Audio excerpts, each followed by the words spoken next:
Daily care of the unit. First procedure, maintain proper lighting and ventilation.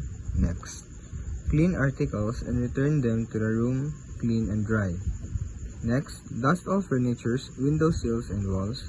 Next, keep drawers clean. See that articles inside are clean and arranged in good order. Next, keep mirror clean and free from stains. Next, provide clean drinking water.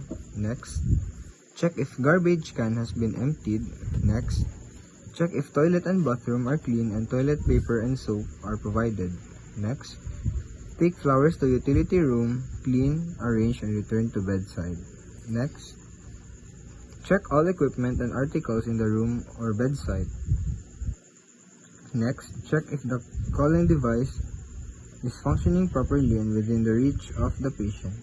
Next, lastly, see that the patient is comfortable and general appearance of the room suggests cleanliness, neatness, and beauty.